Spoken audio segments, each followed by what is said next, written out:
Little Red Riding Hood.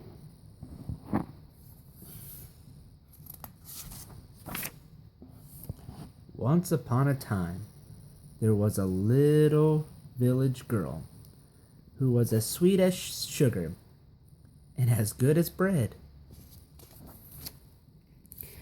Her mother loved her very much, and her grandmother was even fonder of her.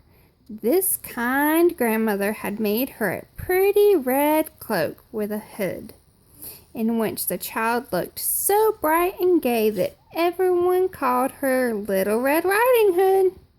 One day, her mother made her some cakes and said to her, "Go, my child, and see how your grandmother is. I hear she has been ill. Take her one of these cakes in this little pot of butter." So Little Red Riding Hood set out at once. She was walking through the woods. She met a big wolf. He would have grabbed her up then and there, but some woodcutters were nearby, and he did not dare. But he did ask her where she was going. "I'm going to my grandmother's." "Does she live far off?" asked the wolf. "Oh, yes," answered Little Red Riding Hood. "She lives beyond the mill. You see way down there at the first house in the village?" "Bad Little Red Riding Hood. She's not supposed to talk to strangers." "All right," said the wolf. "I'll go and visit her too. I will take this way and we'll see who gets there first." Soon the wolf arrived at grandmother's cottage and knocked at the door.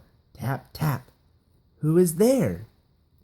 "It is your own Little Red Riding Hood," said the wolf, making his voice sound as much like Little Red Riding Hood's as he could.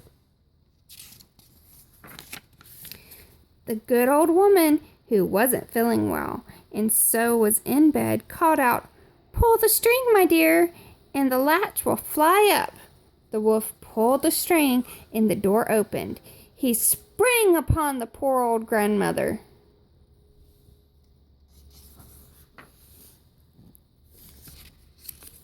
And swallowed her all in one gulp. Gulp! For it was more than 3 days since he had had a bite. He did not feel very well after that, but he shut the door, put on the grandmother's cap, and stretched himself out in the old woman's bed to wait for Little Red Riding Hood. By and by, Little Red Riding Hood came knocking at the cottage door. Tap, tap. Who is there?" At first, Little Red Riding Hood was frightened at the hoarse voice of the wolf, but she made up her mind that her grandmother must have a cold. "It is your own Little Red Riding Hood," she answered. "I have brought you a cake and a little pot of butter which Mother had made and sent you." Then the wolf called out, softening his voice as well as he could, "Pull the string, my dear, and the latch will fly up." Little Red Riding Hood pulled the string, and the door opened. When the wolf saw her come in, he hid himself under the bedclothes and said, "Put the cake in the little pot of butter on the shelf and come here." So Little Red Riding Hood put the cake and butter on the shelf and went over to the wolf. She was very much surprised to see how strange her grandmother looked in her night clothes and said, "Grandmother, what great arms you have." "The better to hug you, my child."